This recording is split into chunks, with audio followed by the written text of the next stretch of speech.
আজ প্রায় দুদিন হবে আমরা মাদাগাস্কার বন্দর ছেড়ে এসেছি। এখন ভারত মহাসাগরে বিচরণ করছি। বলতে গেলে আমরা মাঝ সমুদ্রে ভেসে বেড়াচ্ছি।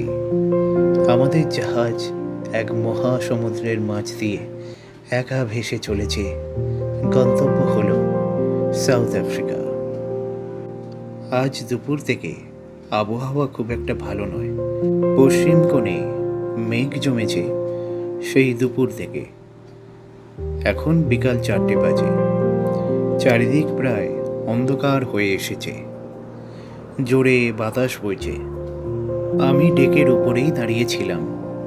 বিশেষত প্রতিদিনই এই বিকালের সময়টা সূর্যাস্ত দেখতে এই ডেকে উঠে দাঁড়াই, কিন্তু আজ সকাল থেকেই মেঘলা ওয়েদার ছিল। তারপর দুপুরের পর থেকে ওয়েদারের অবস্থার অবনতি ঘটে। স্বদেশ থেকে আসার সময় আমরা 3জন প্রধান জাহাজের সদস্য ছিলাম, বাকি ক্যাপ্টেন বা চতুর্থ কর্মী বা গার্ডসদের বাদ দিলে। কিন্তু এখন প্রধান আমরা 4জন সদস্য, সঙ্গে আরও 2জনকে ধরা যায়। তারা হলো এমিলি ও রোজি। তারা অবশ্য লোয়ার ডেকে গার্ডসদের রুমেই থাকছে, কিন্তু বেশিরভাগ সময় তারা আপার ডেকে থাকে। যেমন আমার রুমে এমিলি সবসময় আমাকে অ্যাটেনশন দেওয়ার জন্য বা তার সঙ্গে কোনো কিছু পরামর্শ করার জন্য, বা যদি রুট সম্পর্কে কোনো কিছু আপডেটসের দরকার হয় তখন ক্যাপ্টেনের কাছে গিয়ে ও আপডেটস নিয়ে এসে আমাকে জানায়। ও রোজই সম্ভবত গুঞ্জনকে পরিচর্যা করে ও তাদের সাথে গল্প করে, এবং মাঝে মাঝে ম্যাডামের কাছেও যায়। তাই 24 ঘন্টার মধ্যে 16 ঘন্টা তাদের এই আপার ডেকেই কাটে এবং আমাদের সঙ্গ দিয়েই কাটে। দেখতে দেখতে ওয়েদারের অবস্থা আরও অবনতি ঘটল। জোরে জোরে হাওয়া বইতে লাগলো। হাওয়া ঝড়ে রূপান্তরিত হলো। আমাকে তখন এক চতুর্থ কর্মী আবেদন জানালো যে আমি যেন আমার ক্যাবিনে ফিরে যাই, কারণ বাইরে থাকা বিপদসংকুল হবে। ওরা তখন ব্যস্ত হয়ে পড়ল জাহাজের কভার সিস্টেম অ্যাক্টিভ করতে, যা ইতিমধ্যেই আমরা পরিচয় পেয়েছি। যখন কলকাতা বন্দর থেকে মাদাগাস্কারে আসছিলাম তখন ঝড়ের সম্মুখীন হয়েছিলাম। তখন এই কভার সিস্টেমই আমাদেরকে রক্ষা করেছিল। আমি চতুর্থ কর্মীর কথা অনুযায়ী ক্যাবিনের দিকেই এগিয়ে গেলাম, কারণ এই ডেকে দাঁড়িয়ে ঝড় দেখা বা ঝড় অনুভব করার কথা ভাবলে রোমাঞ্চকর মনে হলেও তা একেবারেই রোমাঞ্চকর নয়। তা আমি প্রথমবারেই অনুভব করেছিলাম, তা খুবই বিপদসংকুল। ক্যাবিনের দিকে এগিয়ে যেতে যেতেই দেখলাম কভার সিস্টেম অ্যাক্টিভ করা হয়েছে, সম্ভবত কন্ট্রোল রুম থেকে। তাই সমস্ত পর্দাগুলো চারিদিক দিয়ে জাহাজের চারপাশ দিয়ে ঘেরা শুরু হয়ে গেছে। এটা একটা লাইনার দিয়ে নেমে আসছে পর্দাগুলো। আমি ততক্ষণে ডেক থেকে নেমে ক্যাবিন এরিয়ায় প্রবেশ করলাম। দেখলাম ক্যাবিনের যে করিডোর রয়েছে সেখানে লাইন ওয়াইজ লাইট লাগানো আছে, বৈদ্যুতিক আলো। সেগুলো কাঁপছে এবং মাঝে মাঝে নিভে যাচ্ছে, সম্ভবত ঝড়ের দাপটে। এই অবস্থা আগেও দেখেছিলাম, তাই ভাবলাম এবারে আমাকে কিছু করতে হবে। যেহেতু স্বর্ণলতা বন্দর ছাড়ার পর থেকেই একটু অসুস্থ হয়ে পড়েছেন, তাই নিজের ক্যাবিন থেকে এই 2দিন আর বেরোননি। আমি নিজে গিয়েই দেখা করে এসেছিলাম। তাই ভাবলাম একবার গিয়ে ওনাকে খবর দেওয়াটা উচিত যে একটা সাইক্লোন আসতে চলেছে। কিন্তু তার আগে আমাকে একবার কন্ট্রোল রুমে যেতে হবে, যেখানে ক্যাপ্টেন আছেন। ওনার সঙ্গে কথা বলতে হবে, জানতে হবে এই ঝড় কতটা ভয়ঙ্কর হবে। ইতিমুহূর্তে এমিলির সঙ্গে দেখা হয়ে গেল। ও আমার ক্যাবিন থেকে বেরিয়ে আসছিল। আমাকে দেখে উদ্বিগ্ন মুখে ও জিজ্ঞেস করলো, স্যার, আপনি এখনই আপনার ক্যাবিনে চলুন, বাইরে থাকা ঠিক হবে না। আমি বললাম আমি একটুখানি ক্যাপ্টেনের সঙ্গে দেখা করে আসি, উনি সম্ভবত কন্ট্রোল রুমে আছে। এমিলি বাধা দিল, জানালো যে আপনার এখন বাইরে যাওয়া ঠিক হবে না। আমি বললাম বাইরে তো যাব না, এই ইনসাইড প্যাসেজ দিয়েই কন্ট্রোল রুমে যাওয়ার তো একটা পথ আছে, সেখান দিয়েই যাব। তবুও ও মানা করলো, কিন্তু আমি ওকে বললাম যে তুমি বরং ওদেরকে সতর্ক করো, গুঞ্জন ও মৃণালিনী দেবীকে। ওরা হয়তো জানে না যে একটা সাইক্লোন আসতে চলেছে। আমি ঠিক থাকবো নিজে। যদি আমি 20 মিনিটের মধ্যে এই কেবিনে না ফিরে আসি, তখন তুমি আমার খোঁজ নিতে যেও কোনো। তখনও অনিচ্ছুকভাবে হলেও আমার কথা মেনে নিল। এই ইনসাইড প্যাসেজটি জাহাজের সেকেন্ড লোয়ার ডেকে আছে, যেখানে জাহাজের ইঞ্জিন আছে। সেই ইঞ্জিন রুম থেকে একটা স্টেয়ার স্ট্রেট কন্ট্রোল রুমে উঠে গেছে, একদম কন্ট্রোল রুমের মাঝে ওঠে। তা আমাকে কন্ট্রোল রুমে যেতে গেলে এখন লোয়ার ডেকে যেতে হবে, আর আমি সেটাই করলাম। ইঞ্জিন রুমে নেমে গেলাম। ওখান থেকে স্টেয়ার ধরে জাহাজের কন্ট্রোল রুমে উঠলাম। কন্ট্রোল রুমে যা ভেবেছিলাম, ক্যাপ্টেন ও সঙ্গে একজন অপারেটর আছে। ক্যাপ্টেন আমাকে দেখে একটু হতবাক হলেন বটে, কিন্তু একটু আনন্দিতও হলো যে ওনার সঙ্গ দেওয়ার জন্য অন্তত একজন কেউ এসছে। কারণ অপারেটরের সঙ্গে হয়তো সারাদিন কাটাতে কাটাতে উনিও একটু বোর হয়ে গিয়েছিলেন। অবশ্য উনি সতর্কভাবে জিজ্ঞেস করলেন, আপনি এখন এখানে? আপনার তো এখন কেবিনে থাকা উচিত। আমি বললাম, আমি আপডেটস জানতে এলাম। আর আপনি তো এখানে কাটাচ্ছেন, এখানে তো কোনো বিপদ নেই, একটু অভিজ্ঞতা সঞ্চয় করা যাক, স্বচক্ষে একটু ঝড়টা প্রত্যক্ষ করা যাক। উনি বললেন, বেশ, আপনি এখানে বসুন। অপারেটরকে ইশারা করলো উঠে যেতে। ওই অপারেটরের চেয়ারেই আমি বসলাম। উনি আমাকে একটা যন্ত্র এগিয়ে দিলেন। যন্ত্র মানে কানে পড়ার একটা যন্ত্র। উনি এটাকে বললেন এটা হেডফোন, যেটা বার্তালাপের উদ্দেশ্যে ব্যবহার করা হয়। মানে জাহাজে যে সিগন্যাল আসে বা অন্য জাহাজের সঙ্গে বার্তা প্রেরণের জন্য এই হেডফোন পরে বার্তালাপ করতে হয়। উনি জানালেন এটার ইতিহাস। আজ থেকে 10 বছর আগে এটা ইনভেন্ট হয়েছে। বিশেষত টেলিফোনিক কনভারসেশন, টেলিফোনিক অপারেটরদের এটা কাজে লাগে এবং এখন নেভিতেও ব্যবহার হচ্ছে, এবং ইদানিংকালে অপেরা হাউসেও এটা ব্যবহার হচ্ছে। এ কথা ভেবে আমার মনটা খুব আনন্দে ভরে গেল যে সারা বিশ্বে এখন কত কিছু নতুন নতুন আবিষ্কার হচ্ছে, যা হয়তো কলকাতায় বসে থাকলে তার হদিশ পেতাম না, কিন্তু বাইরে এসে তা জানতে পারলাম। যেমন স্বর্ণলতার এই অত্যাধুনিক জাহাজ, যা কভার সিস্টেমে আবৃত, যা সামুদ্রিক যে কোনো ভয়ঙ্কর ঝড় থেকে রক্ষা করতে পারে। এছাড়াও আরও অনেক কিছু।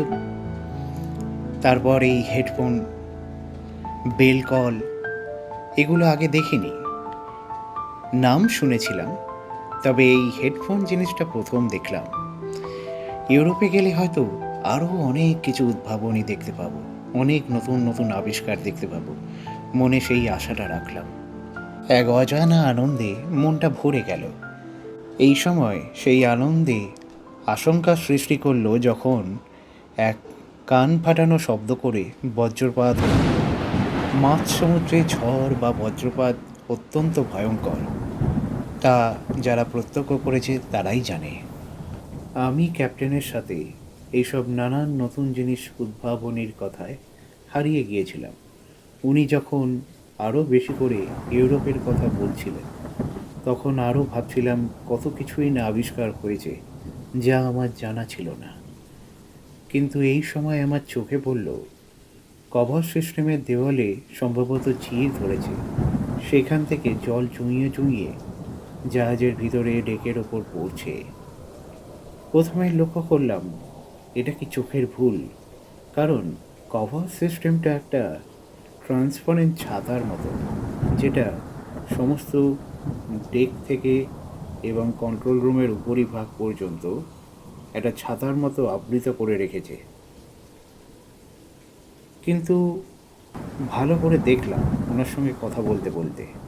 তারপর আমি ক্যাপ্টেনকেও ওই দিকে দৃষ্টিগোচর করালাম। ক্যাপ্টেন সমস্তটা ভালো করে দেখে আমাকে বললেন, সর্বনাশ হয়ে গেছে, কভার সিস্টেমে চির ধরেছে, এ এখন মেরামত করা অসম্ভব। ধীরে ধীরে এই জল চুঁইয়ে চুঁইয়ে ডেকে পড়ে পুরো ভর্তি হয়ে যাবে। এবং এই জাহাজে ওয়াটার রিলিজিং সিস্টেম ভালো নয়, কারণ কভার সিস্টেম যে ব্যর্থ হতে পারে এটা ম্যানুফ্যাকচারারের আইডিয়াতে ছিল না, যেটা আমিও ভাবতাম যে কখনো হবে না। কিন্তু এ তো সম্পূর্ণ অসম্ভব ঘটনা ঘটল। এখন ডেকে জল জমলে ভ্যাকিউম পদ্ধতিতে ওয়াটার রিলিজ করতে হবে, যেটা খুব সময় সাপেক্ষ হবে। উনি তখন খুব চিন্তায় পড়ে গেলেন। আমি তখন ক্যাপ্টেনকে একটু শান্তভাবে বললাম, আচ্ছা, ওখানটা কোনো কিছু দিয়ে আটকে দেওয়া যাবে না? মানে কোনো গাম দিয়ে, কোনো টেপ দিয়ে? উনি আমার কথা শুনে একটু অবাক হয়ে তাকালেন, তারপর বললেন, অসম্ভব। যদিও বা বৃষ্টি থেমে গেলে ওটা মেরামতির কথা ভাবা যায়, তাও পর্দা গুটিয়ে ফেলার পর ওই ফাটল ধরা জায়গাটা সিউইং করা যেতে পারে, কিন্তু তা কতক্ষণ টিকবে তার কোনো গ্যারান্টি নেই। একথা শুনে আমিও চিন্তায় পড়ে গেলাম। দেখলাম ফাটলটা বা চিরটা আস্তে আস্তে বড় হচ্ছে, সেখান থেকে জল চুঁইয়ে চুঁইয়ে পড়ছে আরও বেশি করে। বাইরে তখন মুষলধারে বৃষ্টি হচ্ছে এবং বিদ্যুৎ চমকাচ্ছে। সমুদ্র উত্তাল হয়ে এক বিভীষিকাময় রূপ ধারণ করেছে। চারিপাশের আকাশ কালো ঝুলের মতন অন্ধকার। এই বিরাট বিভীষিকাময় প্রাকৃতিক কর্মকাণ্ডের মধ্য দিয়ে আমাদের এই এক ফোঁটা জাহাজটি ভেসে চলেছে একটা নিরীহ অস্তিত্বের মতো। এই সময় আমি ক্যাপ্টেনকে বললাম, চলুন ডেকে গিয়ে ওই জায়গাটা অনুসন্ধান করা যাক। ক্যাপ্টেন প্রথমে একটু চমকিত হলেন, তারপর আমাকে বারণও করলেন, না, আপনাকে যাওয়ার প্রয়োজন নেই। আমি বরং একজন স্টাফকে নিয়ে ওখানে যাচ্ছি, দেখি ওখানটা কী হয়েছে। আমি তখন বললাম, চলুন না, দেখাই যাক একসঙ্গে। কারণ বিপদ যদি হয় তাহলে সবাই একইভাবে সম্মুখীন হব। আমি ক্যাবিনে গিয়ে বসে থাকলেও কিন্তু নিরাপদ থাকবো না। উনি আমার কথার অর্থ বুঝলেন, তাই আমাকে সঙ্গে নিয়ে গেলেন। আমরা কন্ট্রোল রুম থেকে স্টেয়ার ধরে নেমে জাহাজের ডেকে নেমে এলাম। যেহেতু কভার সিস্টেমে সমস্তটা আবৃত, তাই বৃষ্টি পড়লেও সেই কভারের ওপরে পড়ছে। আমরা ভিতরে সুরক্ষিত এবং সুরক্ষিতই থাকতাম যদি না এই কভার সিস্টেমের উপরের দেওয়ালে চিড় ধরত। আমরা দুজন ডেকের ওই জায়গাটায় গিয়ে দাঁড়ালাম। ওখান থেকে দেখলাম জল চুঁইয়ে চুঁইয়ে বেশ ভালোই পড়ছে ডেকের উপর। উনি একজন চতুর্থ কর্মীকে বললেন যে ল্যাডার আনতে। একটা ল্যাডার আনা হলো, যেটা উল্টো ভিয়ের মতন করে দাঁড় করিয়ে উপরিভাগটা দেখার চেষ্টা করা হলো। আমি ডেকের প্রান্তভাগে লক্ষ্য করলাম গর্ত আছে, সম্ভবত পাইপ লাইন, যেটা নিচের ডেকের দিকে গেছে। আমি ক্যাপ্টেনকে জিজ্ঞাসা করলাম, এখান থেকে যদি জলটা পাস করানো হয় কোথা দিয়ে বেরোবে? উনি বললেন, এই পাইপ লাইনটি ফার্স্ট লোয়ার ডেকে গেছে, যেখানে একটি নল আছে, যেখান থেকেও জল বের করে ফেলা যায়, কিন্তু খুব সময় সাপেক্ষ হবে। এবং সমুদ্র এখন যা উত্তাল রয়েছে, ওখান দিয়েও কিন্তু জল ঢুকে উপরে আসতে পারে, যদিও এই লেয়ারটি সমুদ্র জলের উপরিভাগে রয়েছে। আমি তখন ক্যাপ্টেনকে মনে করিয়ে দিলাম যে এই জাহাজে কিন্তু উইংস রয়েছে, যেটা ওপেন করলে কিন্তু জলের লেয়ারটা ঠিক থাকবে। উনি যেন আমার কথায় সম্বিত ফিরে পেলেন, বলে উঠলেন, ইয়েস, একদম ঠিক বলেছেন নীলকমল বাবু। আমি এই সিস্টেমটার ব্যাপারে একবারে ভুলেই গিয়েছিলাম। আসলে এই ঘটনাটি যে ঘটতে পারে আমার ধারণার বাইরে ছিল, কিন্তু আপনি মনে করিয়ে দিয়েছেন, অসংখ্য ধন্যবাদ। এবারে এই উইংসটা ওপেন করব, দেখবেন জলের লেয়ার সত্যিই ঠিক হয়ে যাবে। You are genius Nilkamal Babu, you are genius. এই মুহূর্তে এই বাহবা কুড়ানোর অভিপ্রায় আমার ছিল না, তাই ক্যাপ্টেন বললেও আমি অতটা গুরুত্ব দিলাম না, বরং ক্যাপ্টেনকে একটু তাড়া দিলাম। বললাম, চলুন এখন এই উইং সিস্টেম স্টার্ট করতে হবে। এই সময় দেখলাম এমিলি এগিয়ে আসে, খুবই উদ্বিগ্ন মুখ নিয়ে। আমাকে এসে জিজ্ঞেস করলো, স্যার, আপনি ঠিক আছেন তো? চলুন, এখনই ফিরে চলুন। 20 মিনিটের বেশি সময় কেটে গেছে। আমি এমিলিকে দেখালাম, দেখো এখানে কী ঘটনা ঘটেছে। এমিলি একটু তৎপর হয়ে পড়ল। ও তখন একটু উদ্বিগ্ন হয়ে ক্যাপ্টেনকে জানতে চাইল যে এর থেকে সুরক্ষার উপায় কী আছে। ক্যাপ্টেন সেটিই জানালো, যেটা এইমাত্র আমরা স্থির করলাম, যে আমরা কিভাবে জল পাস করব, এবং এই ফাটল এই মুহূর্তে সারানো অসম্ভব। তাই যা জল পড়ছে পড়ুক, এবং জলটি আমরা লোয়ার ডেক দিয়েই পাস করব, এবং সেই জলস্তরটাকে নিয়ন্ত্রণ রাখবে এই জাহাজের উইং সিস্টেম। এ কথায় এমিলি একটু ভরসা পেল এবং আমাকে খুব জোর করছিল যে চলুন, আপনি ক্যাবিনে ফিরে চলুন। কিন্তু যখন আমি নাছোড় বান্দা ক্যাপ্টেনের সঙ্গে থাকতে, তখন ও আমার সঙ্গে থেকে গেল। বিকাল প্রায় 5:30 বেজে গেল। ঝড় বৃষ্টির প্রকোপ আরও বাড়তে লাগলো। সমুদ্রের বিরাট আকাশটা এখন গভীর রাতের মতন অন্ধকার। ইতিমধ্যে ডেকের উপরে বৈদ্যুতিক ল্যাম্পগুলো জ্বালিয়ে দেওয়া হয়েছে এবং কন্ট্রোল রুমের উপরে থাকা সেই বৃহৎ আলোটিও জ্বালিয়ে দেওয়া হয়েছে, যার জন্য এখন স্পষ্টভাবে বোঝা যাচ্ছে যে ওই কভারের ছেঁড়া অংশটি দিয়ে জল আরও বেশি করে ডেকের মধ্যে আছড়ে পড়ছে। ক্যাপ্টেনের নির্দেশে কয়েকজন চতুর্থ কর্মী জল নিকাশের কাজে লেগে পড়ল। ক্যাপ্টেন ইতিমধ্যে জাহাজের উইংস রিলিজ করেছে, সেই জন্য জাহাজের দুলুনি অনেকটা কমে গেছে। তাই দেখলাম ওই চতুর্থ কর্মীদের কিছুজন একটা পাম্পিং মোটর বয়ে নিয়ে এলো। মোটরটি তেলের সাহায্যে চলে। ওই মোটরটাকে স্টার্ট করা হলো এবং ওই মোটরের সঙ্গে একটা লম্বা পাইপ লাগানো আছে, যেটা ওই ডেক থেকে জলটাকে শুষে নিয়ে বাইরে ফেলতে লাগলো। এদিকে ক্যাপ্টেন আমাকে বললেন কেবিনে ফিরে যেতে, কারণ উনি তাহলে এই ক্যাবিন ডোরওয়ে সিল করে দেবেন বাইরে থেকে, যাতে বাইরের জল ভেতরে ঢোকার সম্ভাবনা অনেক কম থাকবে। আমিও ক্যাপ্টেনের কথায় সম্মত হয়ে ক্যাবিনে ফিরে গেলাম। সঙ্গে এমিলিও আমার সাথে এলো। আমি অবশ্য নিজের ক্যাবিনে না গিয়ে আগে স্বর্ণলতার ক্যাবিনে গেলাম। স্বর্ণলতাকে দেখলাম উঠে বসে আছে, একটি বই পড়ছিলেন। আমাকে দেখে একটু খুশি হলেন। উনি আমাকে জানতে চাইলেন কী অবস্থা বাইরে। আমি জানালাম যে একটা সাইক্লোন এসছে। উনি ইতিমধ্যে সেটা বুঝতে পেরেছেন এবং বাইরে যে কভার সিস্টেম ফেলিওর হয়েছে সেই কথাটাও ওনাকে জানালাম। উনি কথাটি শুনে একটু চিন্তিত হয়ে পড়লেন।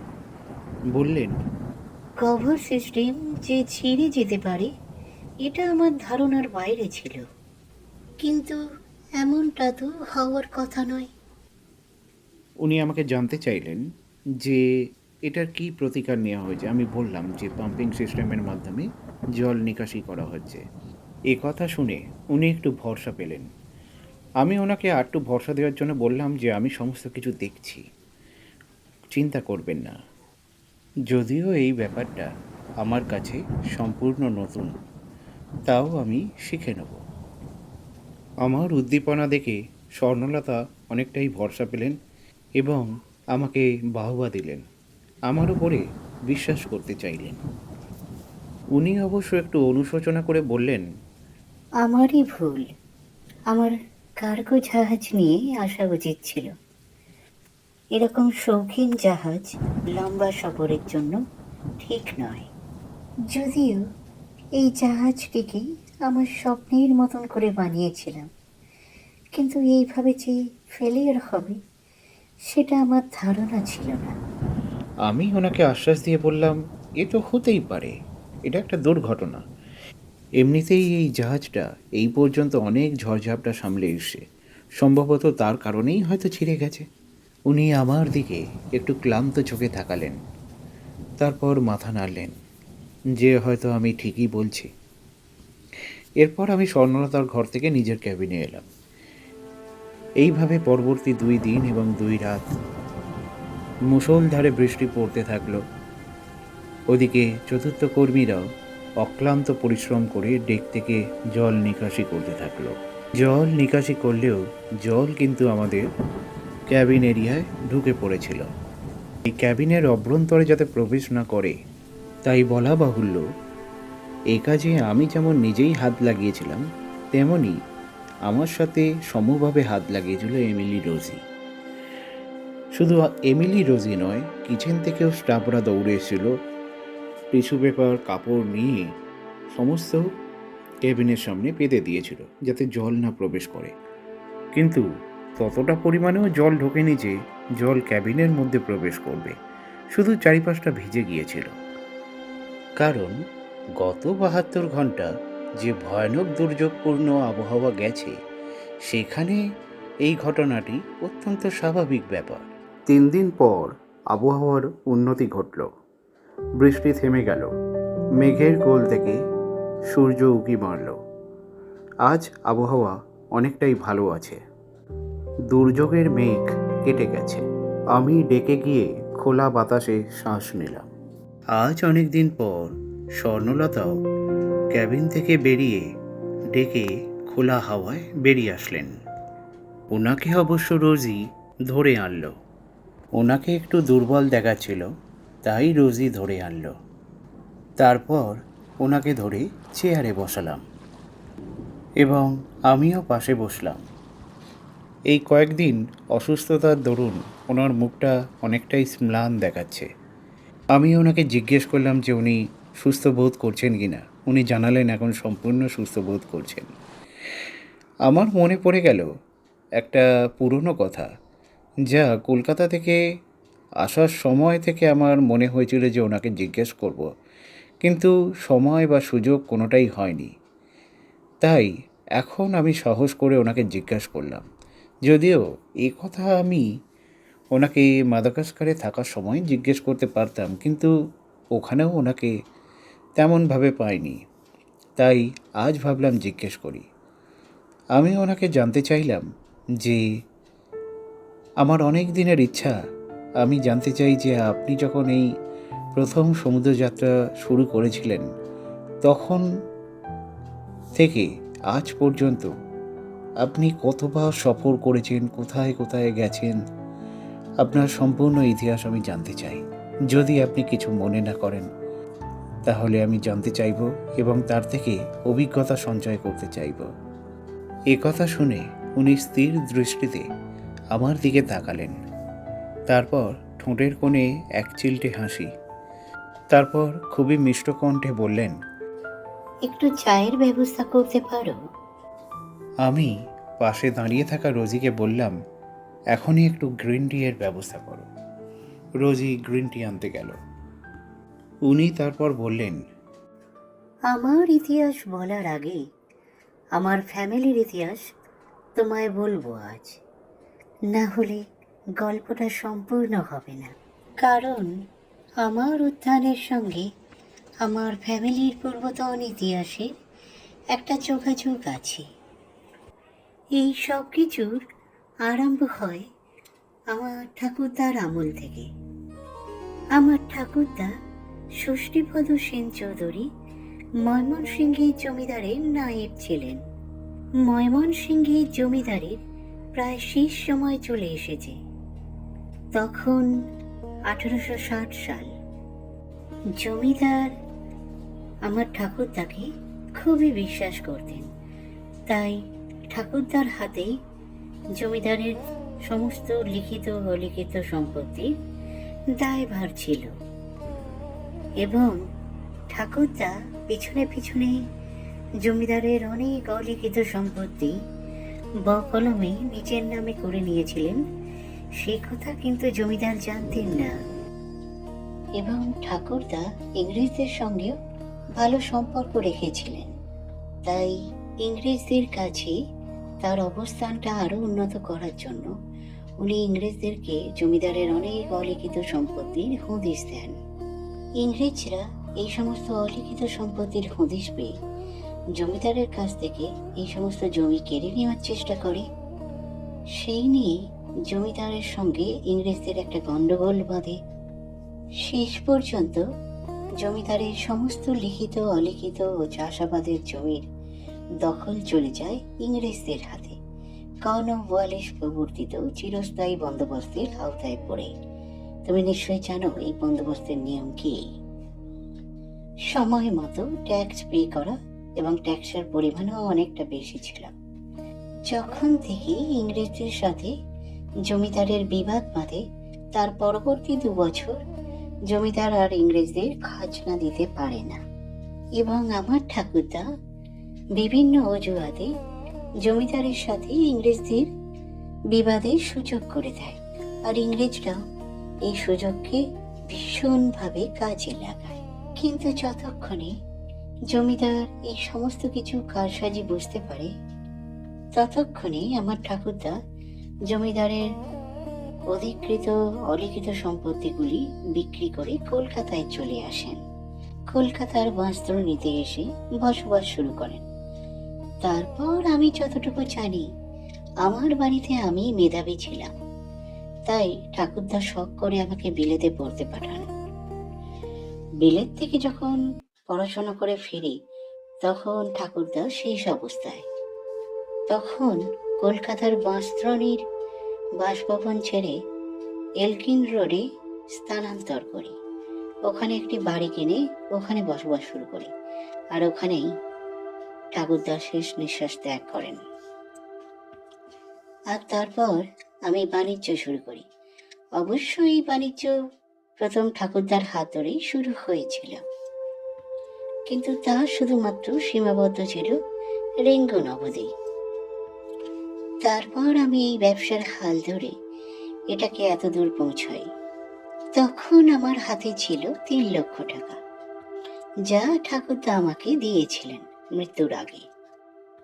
তখন ছিল 1890 সাল। কলকাতা বন্দর থেকে প্রথম আমি সাউথ আফ্রিকায় মসলিন নিয়ে যাই। এটাই ছিল প্রথম যাত্রা। এই সময় রোজি সার্ভেন্টকে নিয়ে এলো। সার্ভেন্টের হাতে 2 পেয়ালা ধুমায়িত গ্রিন টি। তারপর রোজি আমাদেরকে সার্ভ করলো। চায়ের পেয়ালায় চুমুক দিয়ে উনি আবার বলা শুরু করলেন। এরপর আমি মসলিনের ব্যবসা ছেড়ে চায়ের ব্যবসার দিকে অগ্রসর হলাম। তবে চায়ের ব্যবসার পারমিশন পাওয়া এতটাও সহজ ছিল না। বেশ কিছু টাকা উপঢৌকন হিসেবে কলকাতার ম্যাজিস্ট্রেট থেকে উচ্চপদস্থ সরকারি অফিসারদের উপঢৌকন হিসেবে দিয়ে তবে এই রাইটস পাই যে কলকাতা থেকে মাদাগাস্কারে ও রেঙ্গুনে ব্রিটিশ সরকারের সাথে সম্মিলিত পার্টনারশিপে চা রপ্তানি করতে পারি। সেইভাবেই শুরু হলো।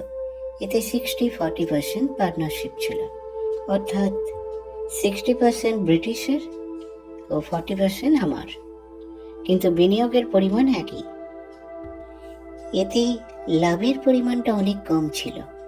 তারপর বছর 2 ব্রিটিশদের সাথে পার্টনারশিপ করার পর আমি 1892 সালে রাইটস পেলাম যে আমি একাকী চা রপ্তানি করতে পারি। সেই প্রথমবার সাউথ আফ্রিকায় চা রপ্তানি করলাম। মসলিন তো করতামই, কিন্তু সেখানে কোনো পার্টনারশিপের ব্যাপার ছিল না। কিন্তু চায়ে অধিক লাভের আশা ছিল মসলিনের থেকেও, কারণ ব্রিটিশ সরকার মসলিন এক্সক্লুসিভলি রপ্তানি করে তাদের দেশে, তাও অনেক উচ্চ দামে। সেখানে আমার মতন একজন দেশীয় মার্চেন্টকে সুযোগ না দেওয়াটাই স্বাভাবিক ব্যাপার। তাও সেখানে সামান্য কিছু মুনাফা রেখে সাউথ আফ্রিকায় রপ্তানি করতাম, কিন্তু এভাবে চলছিল না। তাই সাহস করে সেই প্রথমবার এক জাহাজ চা নিয়ে গেলাম সাউথ আফ্রিকায়। তারপর সাউথ আফ্রিকায় একজন মার্চেন্টের সাথে পরিচয় হলো, যিনি আর্জেন্টিনাতে থাকেন। উনি একজন স্প্যানিশ ছিলেন। উনি বললেন ওখানে মসলিনের চাহিদা আছে, তাই আমি যদি ওখানে রপ্তানি করতে পারি উনি আমাকে দ্বিগুণ অর্থ দেবেন, এবং আমি নিজ উদ্যোগে ও বিনিয়োগে এক জাহাজ ভর্তি মসলিন নিয়ে গেলাম আর্জেন্টিনায় সেইবার। তখন 1892 ডিসেম্বর মাস। তারপর বুয়েনোস আয়ারেসে ওই মার্চেন্টকে মসলিন রপ্তানি করে দ্বিগুণ অর্থ পেলাম, যা উনি কথা দিয়েছিলেন। এরপর ভাবলাম এখানেই কিছুদিন স্টে করা যাক, কারণ গত 2 বছর ধরে একদিনের জন্য বিশ্রাম নেওয়া হয়নি। জাহাজে করে এদিক ওদিক শুধু আমদানি রপ্তানি করেই চলেছি। তাই ভাবলাম এই বুয়েনোস আয়ারেসে থেকে যাই। একদিন যখন ক্যাপিটাল বুয়েনোস আয়ারেসের একটি রেস্তোরাঁয় বসে চা পান করছিলাম, তখন একটি বিজ্ঞাপন চোখে পড়ল। একটি প্রপার্টি বিক্রি আছে। আমি বিজ্ঞাপনের ঠিকানা দেখে যোগাযোগ করলাম। এটা একটা প্রপার্টি কনসালটেন্টের। ওই কনসালটেন্টের অফিসে গিয়ে জানতে পারলাম একটা প্রপার্টি বিক্রি আছে, যেটা এই ক্যাপিটাল থেকে 20 মাইল দূরে অবস্থিত। 20 মাইল দূরে একটি টাউন আছে। সেই টাউনটির নাম স্যান অ্যান্টোনিও দি আরিগো। সেখানে একটা প্রপার্টি আছে, কিন্তু ব্যাপারটা হলো যে এই প্রপার্টির অ্যাকচুয়াল ওনারের কোনো খোঁজ ছিল না 3 দশক ধরে। তাই ওই দেশের ল অনুযায়ী ওই প্রপার্টিটা গভর্নমেন্ট অ্যাকুইজিশনের আন্ডারে চলে আসে। আর এই রিয়েল এস্টেট কনসালটেন্ট কোম্পানি ওই গভর্নমেন্টের তরফ থেকেই বিক্রি করছে। ওরা আমাকে বিশেষ জোর দিল প্রপার্টিটা একবার দেখার জন্য, আর আমিও রাজি হলাম। পরদিন আমায় নিয়ে গেল সেই জায়গায়। দেখলাম 5 একর জায়গা জুড়ে একটা ফার্ম হাউস এবং স্ট্যান্ড অ্যালোন। ও ফার্ম হাউসের এই এলাকার পরে 2-3 কিলোমিটারের মধ্যে কোনো জনবসতি নেই। তবে তার থেকে আরও 1 মাইল দূরে গেলে একটা পুলিশ স্টেশন আছে এবং সেখানে কিছু জনবসতি আছে। যাই হোক, জায়গাটি দেখে আমার খুব ভালো লাগলো পিসফুল লিভিংয়ের জন্য। তাই আমি কিনতে রাজি হয়ে গেলাম। কেনার পর মনস্থির করলাম এই স্যান অ্যান্টোনিও দি আরিগোর এই ফার্ম হাউসে কিছুদিন থাকবো। আমি রপ্তানি করে যে দ্বিগুণ অর্থ পেয়েছিলাম, তার 25% ব্যয় হলো এই প্রপার্টিটা কিনতে, আর বাকি অর্থ ওখানের একটি ব্যাংকে অ্যাকাউন্ট খুলে জমা করে দিলাম। তারপর নিশ্চিন্তে বসে গেলাম সেই ফার্ম হাউসে। 2জন সার্ভেন্টস রাখলাম, 2জন গার্ডসও রাখলাম, কারণ সম্পূর্ণ একটি নির্জন পরিবেশ ও জায়গাটিও অজানা। জন্তু জানোয়ার থাকতে পারে বা ডাকাতও থাকতে পারে। যাই হোক, 2জন গার্ডস রেখে দিলাম। 1 মাস তারপর ওখানেই কাটালাম। এরপর আমি স্থির করলাম ইউনাইটেড স্টেটস অফ আমেরিকায় যাব। স্যান অ্যান্টোনিও দি আরিগোতে থাকতেই অবশ্যই এটা স্থির করেছিলাম, কারণ একটা জিনিস বুঝেছিলাম, এসব চা আমদানি রপ্তানি বা স্বদেশ থেকে মসলিন আমদানি করে রপ্তানি করা কিছু পরিমাণ মুনাফা দিলেও সেই লেভেলে কখনোই পৌঁছতে পারবো না যেখানে আমি পৌঁছতে চাইছি, বা এই এম্পায়ারও কোনোদিন গড়ে তুলতে পারতাম না যদি আমি তা নিয়েই পড়ে থাকতাম। তাই ইউএসএতে একমাত্র সম্ভাবনা ছিল। কিন্তু ইউএসএতে কেন যাচ্ছিলাম?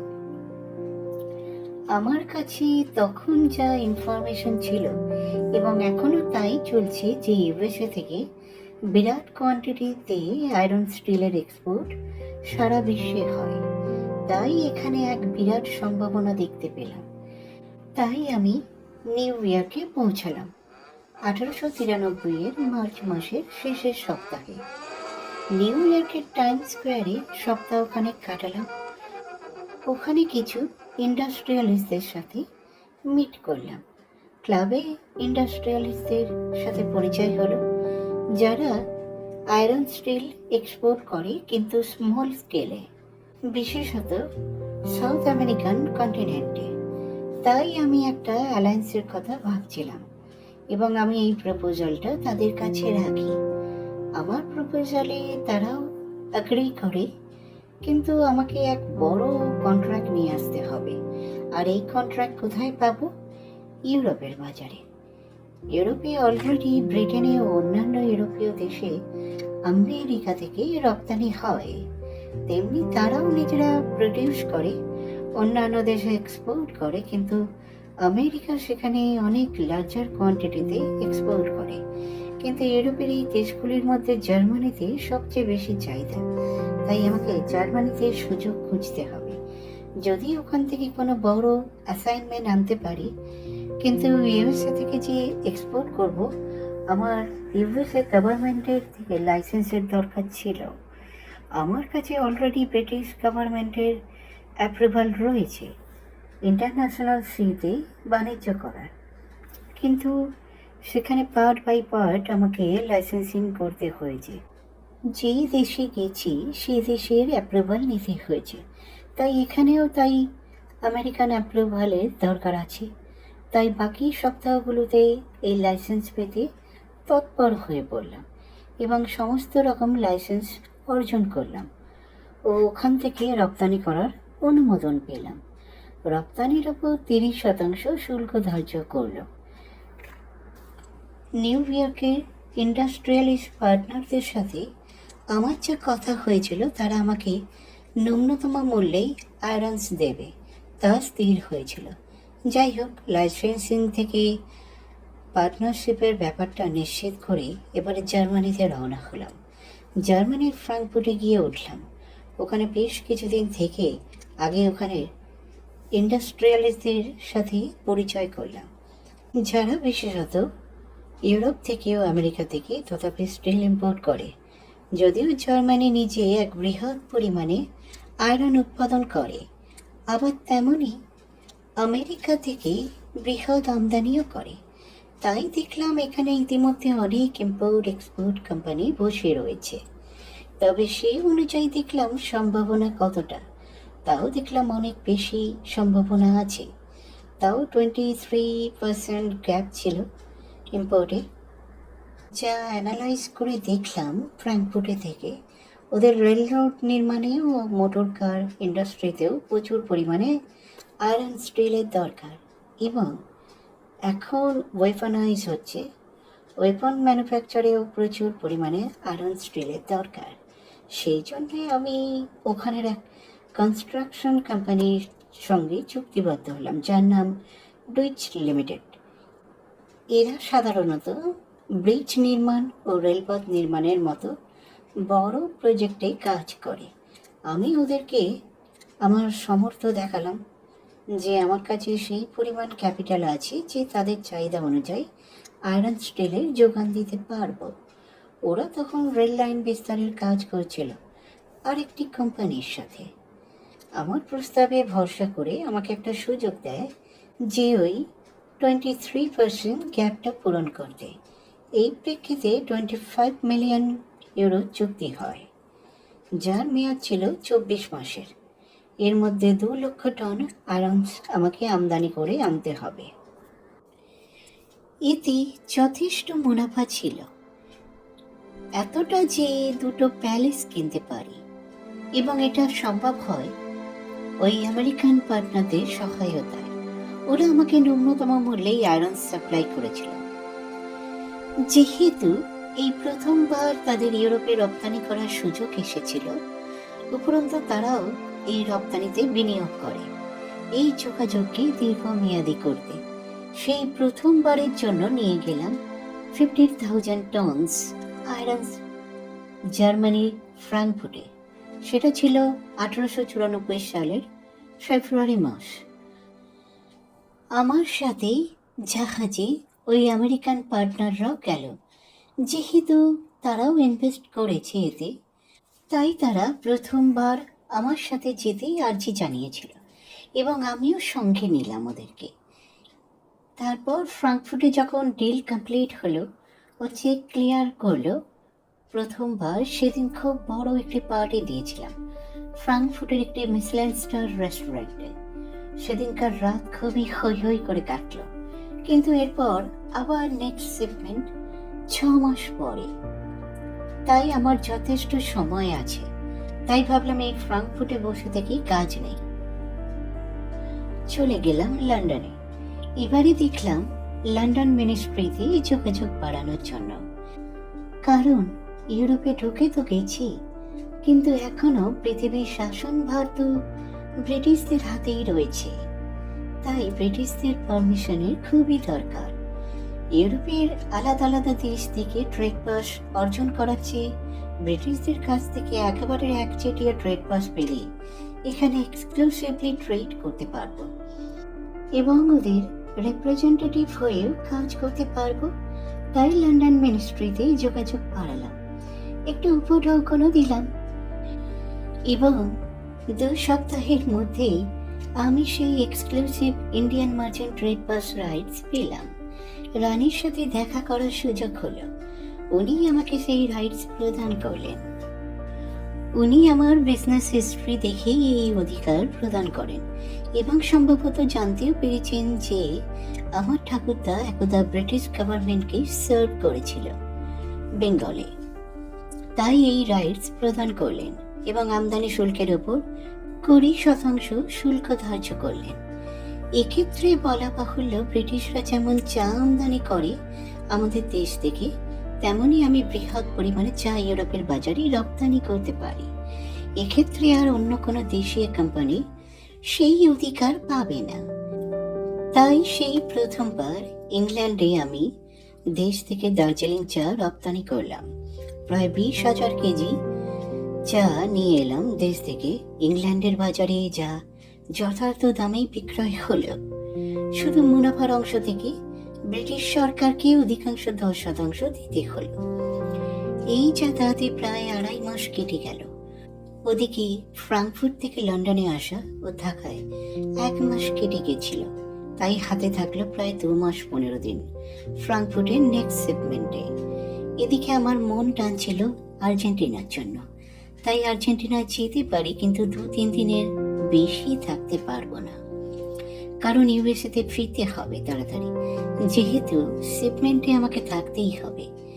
এই ইচ্ছা মনে জাগলেও তা আমি খারিজ করি এই সময়ের জন্য। যদিও আর্জেন্টিনার স্যান অ্যান্টোনিও দি আরিগোর সেই ফার্ম হাউস আমাকে ডাকছে মনের ভিতর, যেন সেইটাই আমার বাড়ি, সেখানে শান্তিতে কাটাতে পারি। এই সময় আমি একটা টেলিগ্রাম পেলাম, যেটা আমার নিউ ইয়র্কের অফিস থেকে এসেছিল। কিন্তু সেই টেলিগ্রাম আমাকে এখানে লন্ডনে ওই অফিস থেকে ফরওয়ার্ড করে। এই টেলিগ্রামে দেখলাম আর্জেন্টিনার এক কোম্পানি আমাকে কন্ট্রাক্ট দিয়েছে যে আমাকে লার্জার কোয়ান্টিটিতে ইউরোপীয় পোশাক ওখানে রপ্তানি করতে। যদিও এটা একটা আবেদন ছিল, ওর সাথে নিমন্ত্রণও ছিল। এটা অবশ্য সেই মার্চেন্টের নিমন্ত্রণ ছিল না যাকে বছরখানেক আগে মুসলিম সরবরাহ করেছিলাম, এবং এই ট্রান্সক্রিপশনের সাথে একটা লেটার ছিল যাতে উল্লেখ ছিল তারা কি কি ধরনের পোশাক কত পরিমাণে দরকার। ওদের দেওয়া ট্রান্সক্রিপশনে টেলিগ্রাম কোড ছিল। আমি ওই কোডে টেলিগ্রাম করলাম যে আমি এই প্রস্তাব মঞ্জুর করলাম ও তাদের প্রয়োজন অনুযায়ী ইউরোপীয় পোশাক আমি সরবরাহ করব। ওরাও টেলিগ্রামের রিপ্লাইয়ে আমাকে স্বাগত জানালো। আমি ভাবলাম একটা সঠিক কারণ পাওয়া গেল ঘরে ফেরার। ওরা টেলিগ্রামে একটা কন্ট্রাক্টও পাঠালো, যাতে আমি নির্দ্বিধায় স্বাক্ষর করে কপিটা আমার কাছে রাখলাম। যদিও ওয়েস্টার্ন অ্যাপারেল প্রোডাক্ট আগে কখনো এক্সপোর্ট করিনি, তাই ওখানের এক ক্লোথিং মার্চেন্টকে ওদের পাঠানোর লিস্টটা দিলাম। এই পোশাকের চাহিদার মধ্যে বিশেষত লেডিস পোশাকই বেশি ছিল। ওই মার্চেন্ট 2 দিনের মধ্যে সব পোশাকের ব্যবস্থা করে দিল। তারপর জাহাজে বোঝাই করে আমিও বিদায় নিলাম। লন্ডন থেকে সোজা আর্জেন্টিনার উদ্দেশ্যে রওনা হলাম। আমি যখন আর্জেন্টিনাতে পৌঁছালাম, জানতে পারলাম তাদের সাথে হাই লেভেল গভর্নমেন্ট অফিসিয়ালের একটা যোগাযোগ আছে ন্যাশনাল লেভেলে। তো ওদের ন্যাশনাল লেভেলে তখন কিছু একটা ফাংশন ছিল, যার জন্য এই পোশাকগুলির দরকার ছিল। তাই ওদেরকে যখন এই পোশাক এক্সপোর্ট করি, তখন ওদের গভর্নমেন্ট অফিসিয়াল খুবই খুশি হয়। এই প্রেক্ষিতে বলা দরকার যে ওরা ওদের সরকারি অনুষ্ঠানে আমাকে নিমন্ত্রণ করে, যেটা 1 সপ্তাহের মধ্যেই ছিল, এবং ওই অনুষ্ঠানে আমাকে ওদের গভর্নমেন্ট আর্জেন্টিনার পার্মানেন্ট সিটিজেনশিপ প্রদান করে। ও এই সুযোগে সপ্তাহখানেক ফার্ম হাউসেও কাটাতে পারলাম। এরপর আমি বিলম্ব না করে চলে গেলাম ইউএসএতে। আবার আমি ইউএসএ থেকে 50,000 টনস আয়রনস নিয়ে গেলাম জার্মানিতে। এবারে অবশ্য আমার আমেরিকান পার্টনাররা সাথে যায়নি। হঠাৎ জাহাজের হর্ন বেজে উঠল। আমি একটু চমকে গেলাম। স্বর্ণলতাও ডেকের উপরে কন্ট্রোল রুমের দিকে তাকালেন। আমিও তাকালাম। ক্যাপ্টেন ওপর থেকে চেঁচিয়ে জানালেন যে ডেস্টিনেশন খুব বেশি দূরে নয়, আমরা আর 3 দিনের মধ্যে পৌঁছে যাব। এ কথা শুনে মনটা খুব খুশি হয়ে গেল যে আবার একটা নতুন দেশ দেখব মাত্র 3 দিন পরেই। পরের দিন আবার সেখান থেকেই বলা শুরু করলেন যেখানে উনি আগের দিনে শেষ করেছিলেন। উনি বললেন, সেবারেও শিপমেন্ট সময় ডেলিভার করে পেচেকটা পাই। অবশ্য আগের বারে এই ফ্রাঙ্কফুটে আমার একটা অফিস করে তুলি ও 2জন কর্মীও রাখি, তাই চেক পাওয়া অর্থের কিছু অংশ আমার আমেরিকান পার্টনারদের পাঠানোর ব্যবস্থা করি, যা ওদের প্রাপ্য ছিল। এইসব ট্রানজাকশনের কাজ আমার নিয়োগ করা অ্যাকাউন্টেন্ট ও একজন অ্যাসিস্ট্যান্টই করলো। এইবার ফ্রাঙ্কফুটে আমি কিছুদিন ছিলাম। একদিন আমি ফ্রাঙ্কফুটের একটা জনৈক রেস্তোরাঁয় বসে ভাবছিলাম আবার লন্ডনে ফিরে যাই, কিছুদিন ওখানে কাটাই, কারণ লন্ডনের আবহাওয়া আমার খুব ভালো লাগে। এই সময় এক ভদ্রলোকের সাথে পরিচয় হয়। ইনি একজন ফ্রেঞ্চ ছিলেন। এনার একটা বিজনেস এন্টারপ্রাইজ ছিল। উনি আমার সাথে আগ্রহী হয়ে পরিচয় করলেন। উনি এর আগে আমাকে দেখেছেন এই রেস্তোরাঁয়, বললেন। নানান কথায় জানতে পারলাম ওনার একটা পারফিউম সেন্ট ম্যানুফ্যাকচারিং কোম্পানি আছে, কিন্তু তা প্যারিসের মধ্যেই সীমাবদ্ধ। কিন্তু উনি চান ওনার প্রোডাক্ট ইউরোপে তথা এশিয়ার মার্কেটে ছড়িয়ে পড়ুক। তাই আমার শরণাপন্ন হলেন যাতে আমি এই এক্সপোর্টে মধ্যস্থতা করি। প্রথমে আমি নাকচ করে দিয়েছিলাম, তারপর আরো 2 দিন আমার পিছু নিয়ে একইভাবে ওই রেস্তোরাঁয় ও হোটেলে দেখা করে আমাকে মানাতে চান যাতে আমি ওনার প্রস্তাবে রাজি হই। ও উনি মাত্র হাফ ইনভেস্টমেন্টে তার পণ্য আমাকে দিয়ে রপ্তানি করতে চান। বাকি অর্থ মার্কেটে ডিস্ট্রিবিউট হওয়ার পর আমি শেষমেশ ওনার নাছোড়বান্দা অবস্থা দেখে রাজি হয়ে গেলাম। উনি আমার জন্য রয়্যাল ক্লাসে যাতায়াতের বন্দোবস্ত করলেন। আমরা রেলপথে সফর করলাম। মাত্র 2 দিনে পৌঁছে গেলাম প্যারিসে। যেদিন পৌঁছেছিলাম সেদিন রাত হয়ে গিয়েছিল। উনি আমাকে ওনার বাড়িতেই থাকার ব্যবস্থা করেন। ওনার ক্যাপিটালেই বাড়ি, একটা ধনী ব্যক্তিদের এলাকায়। আসলে ওনার কাছে আন্তর্জাতিক বাজারে ব্যবসা করার পারমিশন নেই, বা উনি সেই রিস্ক নেননি যতক্ষণ না আমার মতন কাউকে পাচ্ছেন। পরদিন উনি আমাকে ওনার ফ্যাক্টরিতে নিয়ে গেলেন। ওনার পারফিউম বেশ ভালোই এবং ন্যায্য মূল্যে বিক্রি করেন। বিশেষত নিম্নবিত্তদের কথা মাথায় রেখে উনি এই প্রোডাক্ট বানিয়েছেন। তাই আমার ওনার পারফিউমের ভালো বাজার হিসেবে মনে হলো আমার নিজের দেশের কথা। কারণ স্বদেশে একটা শ্রেণী আছে যারা মধ্যবিত্ত, তারা একটু শৌখিন হতে চায়। মাঝে মাঝে ইউরোপীয় সেন্ট পারফিউম কম দামে পাওয়া গেলে তারাই সবচেয়ে বড় ক্রেতা হবে। এ কথা ওনাকে জানালাম। উনি খুব আগ্রহী হলেন ওনার প্রোডাক্ট ইন্ডিয়ায় রপ্তানি করতে। তাই খুবই কম বিনিয়োগে একটি মাঝারি মাপের কার্গোতে করে সেন্ট পারফিউম নিয়ে ইন্ডিয়াতে পৌঁছালাম। এই সফরে 1 মাস কাটল। যা অনুমান করেছিলাম তাই হলো। কলকাতা বন্দরে মাল আনলোডিং করে বাজারে ছাড়তে মাত্র 24 ঘন্টা সময় লাগলো, কারণ আমাদের স্বদেশের মার্চেন্টরা এই প্রোডাক্ট লুফে নিল। দেখলাম ভালোই মুনাফা করা গেল। এখান থেকে প্রাপ্ত অর্থের কিছু অংশ হুন্ডির মাধ্যমে ওই ফরাসি ব্যবসায়ীকে পাঠিয়েছিলাম। এবারে কলকাতায় একটা অফিস গড়ে তুললাম। বহু প্রত্যাশিত একটা ইচ্ছা এবার মনের মধ্যে উঁকি মারল। তা হলো গোল্ড ডায়মন্ডের ইম্পোর্ট এক্সপোর্ট, যা সাউথ আফ্রিকাতে বারবার থাকাকালীন লক্ষ্য করেছিলাম। তাই এখানে কলকাতার অফিসে প্রয়োজনীয় কর্মচারী নিয়োগ করার পর সোজা সাউথ আফ্রিকায় চলে গেলাম। কিন্তু এখানে এসে দেখলাম গোল্ড অ্যাকিওর এখানে লিগ্যাল পদ্ধতিতে খুব কম, বরং বেপথে খুব হচ্ছে। তবে ব্রিটিশরা এর তত্ত্বাবধান করলেও তাদের থেকে এই ব্যাপারে এই দেশে সাহায্য পাওয়া খুব একটা সুবিধে হবে না, কারণ এখানে ব্রিটিশদের সাথে সাথে ডাচরাও আছে। কিন্তু এখানের ক্লাবে এক লোকের থেকে জানতে পারি একজন আমাকে এই গোল্ড দিতে পারে। কিন্তু একটু আউটস্কার্টে থাকেন। তার নাম আমি বলছি না, তবে তার কাছে গেলাম। একাই গেলাম ঘোড়ায় চড়ে। উনি আমাকে খুব করে জরিপ করলেন, তারপর দ্বিগুণ দামে গোল্ড দিতে রাজি হলেন। আমিও রাজি হলাম, তা দ্বিগুণ দামই হোক, কিন্তু বাজারে তো 5 গুণ দামে বিক্রি করব। তাই প্রায় 50 কেজি গোল্ড নিলাম, যা কেপটাউন বন্দর দিয়ে পাস হবে। এই সময় আমি আমার আমেরিকান পার্টনারদের একজনকে যোগাযোগ করলাম, যার নাম ড্যানিয়েল র্যাডক্লিফ। তাকে সবটা জানালাম। সে আমাকে বলল তার একটা জাহাজ সিঙ্গাপুর থেকে আসছে সাউথ আফ্রিকায়, 2 দিন অপেক্ষা করতে বলল।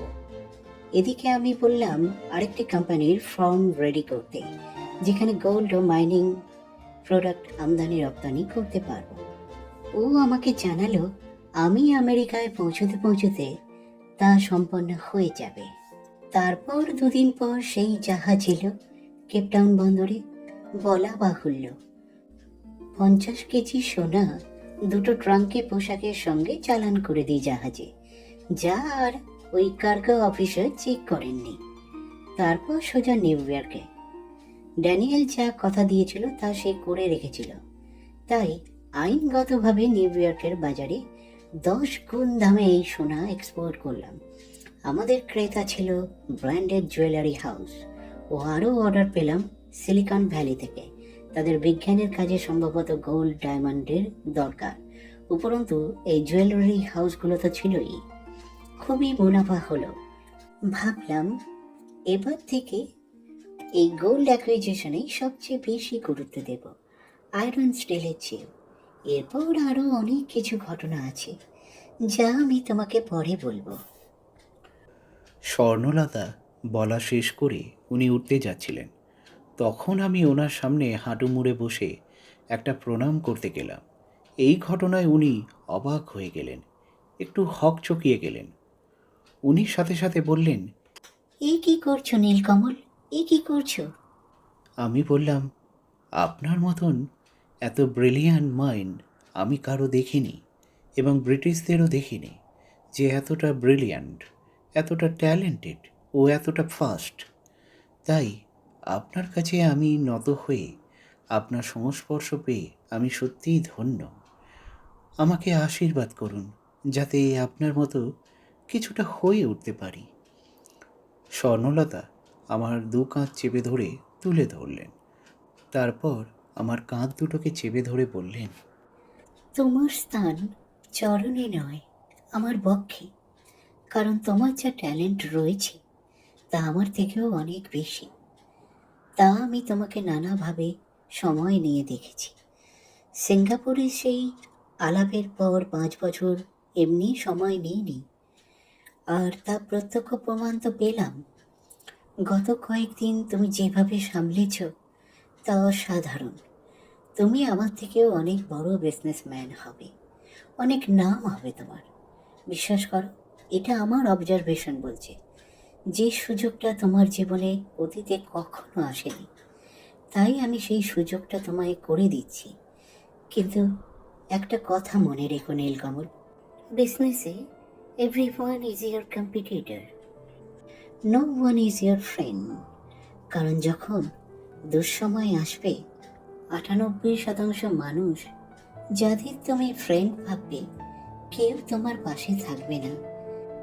সবাই প্রসপারিটিটাকে ভালোবাসে, তোমার পজিশনটাকে ভালোবাসবে, কিন্তু তোমার ডাউনফলটাকে তারা ভালো তো বাসবেই না, বরং এটা তোমার বিরুদ্ধে ইউজ করবে, আরও ডাউন করে দেবে, যাতে কোনোদিন তুমি উঠতে না পারো। তাই সেই বিষয়ে কিন্তু সজাগ থেকো। এটাই আমার পরামর্শ, যেটা তোমায় দেওয়ার আছে। বাকি তুমি নিজেই করে নিতে পারবে, এটা আমার বিশ্বাস। তারপরে তো রইল আমার গল্প। আরো কত কিছু করেছি তোমাকে বলবো। এবার তুমি একটা নতুন ইতিহাস রচনা করবে যখন ইউরোপে পৌঁছবে। তাই তো তোমায় বেছে নিয়েছি আমার এই বিশাল কোম্পানির একমাত্র উত্তরাধিকার হিসেবে। তুমিই পারবে এটাকে এগিয়ে নিয়ে যেতে। আমি ওনার হাতটা ধরে মাথা নত করলাম। উনি আমার মাথাটা ওনার বুকে টেনে নিলেন। তারপর আমার পিঠ চাপড়ে দিয়ে বললেন, এই তো তোমার সফর শুরু। এরপর তুমি তোমার জগৎ, তোমার রিয়ালিটিকে কিভাবে স্কেচ করবে, এটা তোমার হাতে রয়েছে। এটা কিন্তু আমি করব না। আমি কিন্তু তোমার উপরে ডিপেন্ড করছি নীলকমল। আমি স্বর্ণলতার চোখে যেন এক নিগূঢ় আন্তরিকতা দেখতে পেলাম। শুধু তাই নয়, একটা যেন অসহায় অভিভাবক যেন তার অত্যন্ত পালিতর কাছ থেকে যেভাবে আশা করে, ধরা যাক একজন মা যেমন তার সন্তানের কাছে যেমন আশা করে, একজন অভিভাবক তার উত্তরাধিকারীর কাছে যেমন আশা করে, ঠিক সেইভাবে সেই চোখে আমার দিকে তাকালেন। আমি প্রত্যুত্তরে শুধু জানালাম, চোখ মেলে যে আমি পারব। এরপরে দেখতে দেখতে জাহাজে আরও 2 দিন কেটে গেল। আর সেই দিনটা চলে এলো যেদিন আমাদের জাহাজ সাউথ আফ্রিকার কেপটাউন বন্দরে নোঙর করল।